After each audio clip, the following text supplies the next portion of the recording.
Program Perpindahan Ilmu Pelestarian Lanskap Laman Semenfero untuk murid berkeperluan khas di Sekolah Menengah Kebangsaan Zakber Kuala Pilah, Negeri Sembilan. Kuala Pilah, 12 Disember 2023. Bertempat di Sekolah Menengah Kebangsaan Zakber, Kuala Pilah Negeri Sembilan, seramai 5 orang penyelidik dari Kolej Rahman Putra Universiti Teknologi Malaysia Johor Bahru telah berjaya menjalankan program perpindahan ilmu berkenaan aktiviti pelestarian lanskap laman Semenfero untuk murid berkeperluan khas. Program yang diketuai oleh Profesor Madya Dr. Muhammad Haizal bin Jamaluddin, penceramah teknologis Muhammad Hazri bin Isha, fasilitator Encik Muhammad Haidi bin Samsuri, Encik Muhammad Shahrizal bin Jamaluddin, Encik Muhammad Najib bin Chinal alias Zainal dan Encik Muhammad Firdaus bin Zainaluddin ini telah pun dihadiri oleh seramai 12 orang peserta yang terdiri daripada 3 orang guru pendidikan khas integrasi, seorang pembantu pengurusan murid, serta 8 orang pelajar pendidikan khas integrasi. Semua peserta adalah dari sekolah yang sama. Program berbentuk praktikal ini adalah bermatlamat untuk memberikan pendedahan terhadap aktiviti peningkatan kemahiran kepada peserta berkenaan kemahiran membuat binaan dengan menggunakan teknologi Semenfero. Teknologi ini juga terkenal dengan penggunaan bahan binaannya yang murah, mudah dikerjakan, tahan lasak, serta tidak memerlukan teknologi yang tinggi untuk dilaksanakan. Para peserta telah dibahagikan kepada beberapa kumpulan kecil.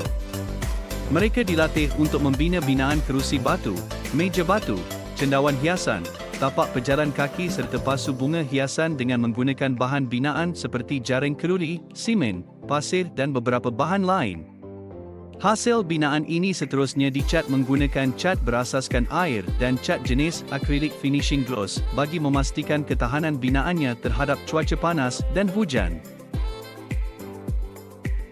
Hasil binaan ini diletakkan di halaman sekolah sebagai tanda simbolik penghargaan UTM kepada pihak sekolah.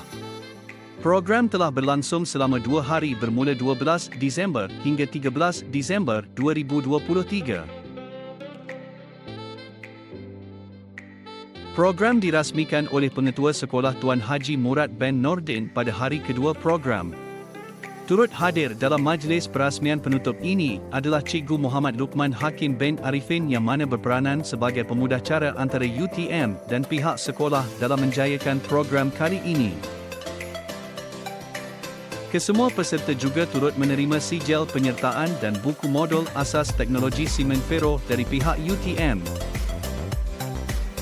Hasil dari kajian soal selidik yang dijalankan ke atas para peserta menunjukkan bahawa program ini telah berjaya memberikan impak ke atas mereka bukan sahaja dari segi peningkatan kemahiran, malah ianya juga mempertingkatkan daya kreativiti peserta dalam membina produk berasaskan teknologi Semenfero.